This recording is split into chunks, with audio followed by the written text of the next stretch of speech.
ಹೇಗೆ ಸಡನ್ ಕಣಕ್ಕಿಳಿಲೇಬೇಕು ಅನ್ನೋದು ಒಂದು ನಮ್ಮ ಪ್ರಶ್ನೆ. ದಾವಣಗೆರೆ ದಕ್ಷಿಣ ವಿಧಾನಸಭಾ ಕ್ಷೇತ್ರ ಅನ್ನೋದು ಕಾಂಗ್ರೆಸ್ನ ಭದ್ರಕೋಟೆ. ಅಪ್ಪಾಜಿ ಅವರು ತೀರ್ಕೊಂಡ ನಂತರ ಒಬ್ಬ ಸೂಕ್ತವಾದ ವ್ಯಕ್ತಿನ ನಿಲ್ಲಿಸಬೇಕು. ಇವತ್ತು ನಮ್ಮ ಜನರ ಆಸೆಯಂತೆ ಸಮರ್ ಶಾಮ್ನೂರ್ ಅವರು ಕಣಕ್ಕಿಳಿದಿದ್ದಾರೆ. ಸಮರ್ಥ್ ವಿಚಾರದಲ್ಲಿ ಏನ್ ಅನ್ಕೊಂಡಿದ್ರಿ? ಒಬ್ಬ ಒಳ್ಳೆ ವ್ಯಕ್ತಿಯಾಗಿರ್ಬೇಕು, ವ್ಯಾಲ್ಯೂಸ್ ಇರಬೇಕು, ಮೌಲ್ಯಗಳು ಇರಬೇಕು, ಸಂಸ್ಕೃತಿ ಇರಬೇಕು, ಒಳ್ಳೆ ಸೋಷಿಯಲ್ ಸರ್ವಿಸ್ ಮಾಡಬೇಕು ಅಂತ ನನ್ನ ಮನಸ್ಸಿನಲ್ಲಿ. ಬಿಕಾಸ್ ಅಪ್ಪಾಜಿ ಅವರಿದ್ರು, ಬಹಳನೇ ಆಕ್ಟಿವ್ ಆಗಿದ್ರು. ಕಳೆದ ಒಂದು 6 ತಿಂಗಳು ಬಿಟ್ರೆ ಅಪ್ಪಾಜಿ ಅವರು ಆಕ್ಟಿವ್ ಆಗಿದ್ರು. ಎಲ್ಲದಕ್ಕೂ ಮೇನ್ ಉತ್ತರ ಕೊಟ್ಟಿದ್ದೀರಾ. So it is all about service, honest services ನಾವು ಯಾವ ರೀತಿ ಕೊಡ್ತೀವಿ ಜನಕ್ಕೆ ಅಂತ. ಇದನ್ನೆಲ್ಲ ಇಟ್ಕೊಂಡು ಏನ್ ಮಾಡ್ತಾ ಇದ್ದಾರೆ ಸಮಾಜಕ್ಕೆ, ಅದನ್ನ ಜನ ನೋಡ್ಬೇಕಾಗಿದೆ ಇವತ್ತಿನ ದಿನ. ನಮಸ್ಕಾರ ವೀಕ್ಷಕರೇ, ಡಿಜಿಟಲ್ ಮಾಧ್ಯಮದ ಇತಿಹಾಸದಲ್ಲೇ ಹೊಸ ಕ್ರಾಂತಿ.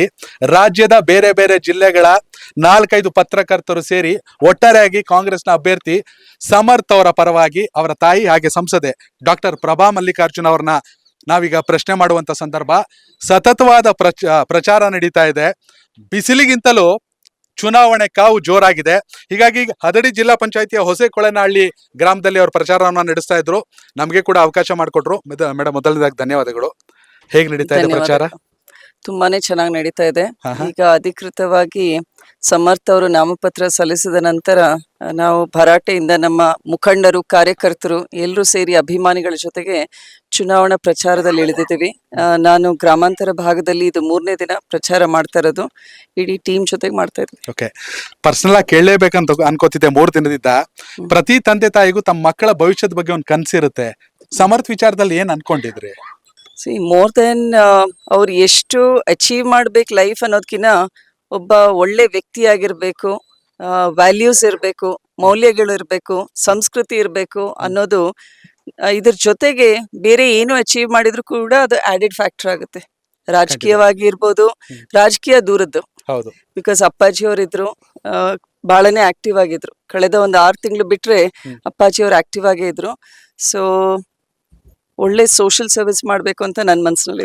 ಇಲ್ಲ, ಖಂಡಿತವಲ್ಲೂ ನನ್ನ ಪ್ರಶ್ನೆ ಏನಾಗಿತ್ತು, ರಾಜಕೀಯ ಅನ್ನೋದು ಪೂರ್ವ ನಿರ್ಧಾರಿತನ, ಆಕಸ್ಮಿಕನ, ಹೇಗೆ ಸಡನ್ ಸಮರ್ಥ್ ಕಣಕ್ಕಿಳಿಲೇಬೇಕು ಅನ್ನೋದು ನಮ್ಮ ಪ್ರಶ್ನೆ. ನಿಮ್ಗೆಲ್ಲ ಗೊತ್ತಿದೆ, ಅಪ್ಪಾಜಿ ಅವರು ದಾವಣಗೆರೆ ದಕ್ಷಿಣ ವಿಧಾನಸಭಾ ಕ್ಷೇತ್ರದ ಶಾಸಕರಾಗಿದ್ರು. ಸೊ ಡಿಸೆಂಬರ್ 14th ಅಪ್ಪಾಜಿ ಅವರು ತೀರ್ಕೊಂಡ ನಂತರ ಈ ಪ್ಲೇಸ್ ನಲ್ಲಿ ಒಬ್ಬ ಸೂಕ್ತವಾದ ವ್ಯಕ್ತಿನ ನಾವು ನಿಲ್ಲಿಸಬೇಕು. ದಾವಣಗೆರೆ ದಕ್ಷಿಣ ವಿಧಾನಸಭಾ ಕ್ಷೇತ್ರ ಅನ್ನೋದು ಕಾಂಗ್ರೆಸ್ನ ಭದ್ರಕೋಟೆ. ಸೊ ಇಲ್ಲಿ ಯಾರು ಎಲ್ಲ ನಿಟ್ಟಿನಲ್ಲಿ ಒಬ್ಬ ಸೂಟಬಲ್ ವ್ಯಕ್ತಿ, ಕ್ಯಾಂಡಿಡೇಟ್ ಅಂತ ತೀರ್ಮಾನ ಮಾಡಿಬಿಟ್ಟು ಇವತ್ತು ನಮ್ಮ ಜನರ ಆಸೆಯಂತೆ ಸಮರ್ ಶಾಮ್ನೂರ್ ಅವರು ಕಣಕ್ಕಿಳಿದಿದ್ದಾರೆ ಆಸ್ ಕ್ಯಾಂಡಿಡೇಟ್. ಶಾಮ್ನೂರ್ ಶಿವಶಂಕರಪ್ಪ ಅವರ ಕಾಲವಾದ ಬಳಿಕ ಅವರು ಮಾಡಿದ ಮಹಾ ಕಾರ್ಯಗಳಿಗಿಂತಲೂ ಹೆಚ್ಚಾಗಿ ಮುಂಬರುವ ಉಪಚುನಾವಣೆ ಬಗ್ಗೆ ಚರ್ಚೆಗಳು ಶುರು ಆಯ್ತು.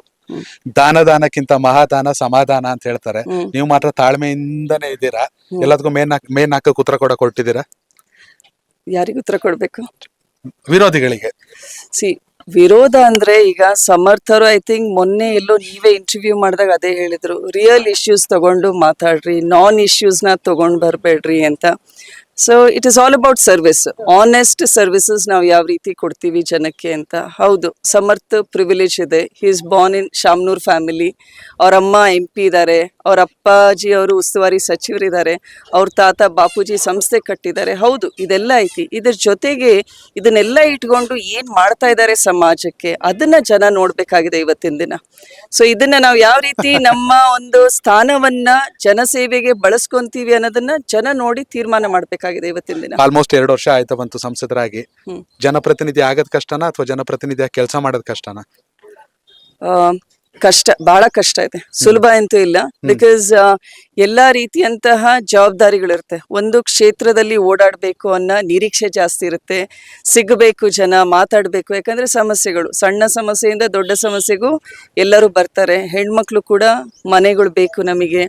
ಈಗ ಸರ್ಕಾರದಿಂದ ನಮ್ಮ PM ಆವಾಸ್ ಯೋಜನೆಯಲ್ಲಿ ನಾವು 1.5 ಲಕ್ಷ 2 ಲಕ್ಷ ಕೊಡ್ತೀವಿ. ಬಟ್ ಅವ್ರಿಗೆ ಹೇಳೋದೇನು, ಜಾಗನೇ ಇಲ್ಲಮ್ಮ, ಕೂಲಿ ಮಾಡೋಂಥವ್ರು ನಾವು.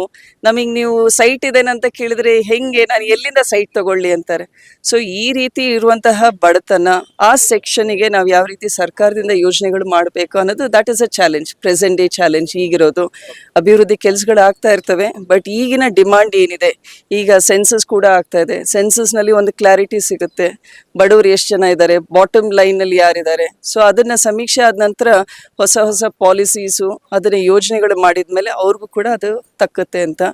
ಸೊ ಡೆಫಿನೆಟ್ಲಿ ಭಾಳ ಕಷ್ಟ ಇದೆ, ಬಿಕಾಸ್ ನಾನೀಗ ಮತ್ತೆ ಸಂವಿಧಾನವನ್ನು ಓದಬೇಕು, ಎಲ್ಲ ಆರ್ಟಿಕಲ್ಸ್ ಓದಬೇಕು, ಆಮೇಲೆ ಏನೇ ಒಂದು ಬಿಲ್ಸ್ ಇದ್ದರೆ ಅದ್ರ ಡಿಸ್ಕಷನ್ ಇದ್ದರೆ ಅದ್ರ ಬಗ್ಗೆ ಸಂಪೂರ್ಣ ಮಾಹಿತಿ ತಗೋಬೇಕು. ಇದ್ರ ಜೊತೆ ಬೇರೆ ಬೇರೆ ಕಮಿಟಿನಲ್ಲೂ ಮೆಂಬರ್ಸ್ ಆಗಿರ್ತೀವಿ, health committee, education committee, general assurance committee.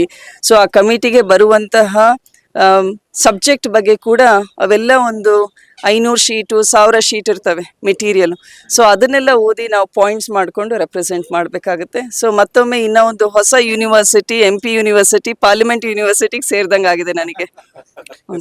Jeeni slim ತಗೊಳಕ್ಕೆ ಸ್ಟಾರ್ಟ್ ಮಾಡಿದ್ನೋ ಅವಾಗ ಮಂತ್ಲಿ ಪೀರಿಯಡ್ಸ್ ಆಗ್ತಾ ಇದ್ದೀನಿ. PCOD ಪ್ರಾಬ್ಲಮ್ ನಾರ್ಮಲ್ ಆಗಿದೆ, ಥೈರಾಯ್ಡ್ ನಾರ್ಮಲ್ ಆಗಿದೆ. ಪೀರಿಯಡ್ಸ್ ಎಲ್ಲ 6 ಮಂತ್ ಆದ್ರೂ ಆಗ್ತಾ ಇದ್ದಿಲ್ಲ, ಇವಾಗ ರೆಗ್ಯುಲರ್ ಪೀರಿಯಡ್ಸ್ ಆಗ್ತಾ ಇದೆ. ಜೀನಿ ಸ್ಲಿಮ್ ನ ಯೂಸ್ ಮಾಡಿ 8 ತಿಂಗಳಲ್ಲಿ 55 kg ಸಣ್ಣ ಆಗಿದ್ದಾರೆ. ಜೀನಿ ಸ್ಲಿಮ್ ತಗೊಳ್ಳಿ, ಬೇಗ ಸಣ್ಣ ಆಗ್ತೀರಾ, ಫ್ಯಾಟ್ ಲಾಸ್ ಆಗ್ತದೆ. ಜೀನಿ ಸ್ಲಿಮ್ ನ ಯೂಸ್ ಮಾಡಿ 100% ಯಾವುದೇ ಸೈಡ್ ಎಫೆಕ್ಟ್ ಇಲ್ದಂಗೆ ಸಣ್ಣ ಆಗ್ತೀರಾ. ಇಂತಹ ನೈಜ ಕುತೂಹಲ ಭರಿತ ಸುದ್ದಿಗಳು ನಿಮಗೆ ಸಿಗಬೇಕಂದ್ರೆ ರಾಜ್ಯದ ಪ್ರತಿಷ್ಠಿತ ಜನಪರ ಡಿಜಿಟಲ್ ಸುದ್ದಿ ಮಾಧ್ಯಮ ಪಬ್ಲಿಕ್ ಇಂಪ್ಯಾಕ್ಟ್ ಚಾನೆಲ್ ಅನ್ನು ಯೂಟ್ಯೂಬ್ನಲ್ಲಿ ಸಬ್ಸ್ಕ್ರೈಬ್ ಮಾಡ್ಕೊಳ್ಳಿ.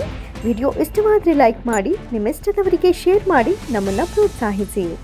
ಹಾಗೆಯೇ ಫೇಸ್ಬುಕ್ನಲ್ಲಿ ಪಬ್ಲಿಕ್ ಇಂಪ್ಯಾಕ್ಟ್ ಫಾಲೋ ಮಾಡೋದನ್ನು, ಇನ್ಸ್ಟಾದಲ್ಲಿ ಜೊತೆಯಾಗೋದನ್ನು ಮಿಸ್ ಮಾಡಬೇಡಿ. ಜಾಹೀರಾತು ಹಾಗೂ ಬಿಸ್ನೆಸ್ ಪ್ರಮೋಷನ್ಗಾಗಿ ಸಂಪರ್ಕಿಸಿ 9606037450 ಅಥವಾ 9353224116. ಇದು ಪಬ್ಲಿಕ್ ಇಂಪ್ಯಾಕ್ಟ್, ಜನಶಕ್ತಿಯೇ ನಿರ್ಣಾಯಕ.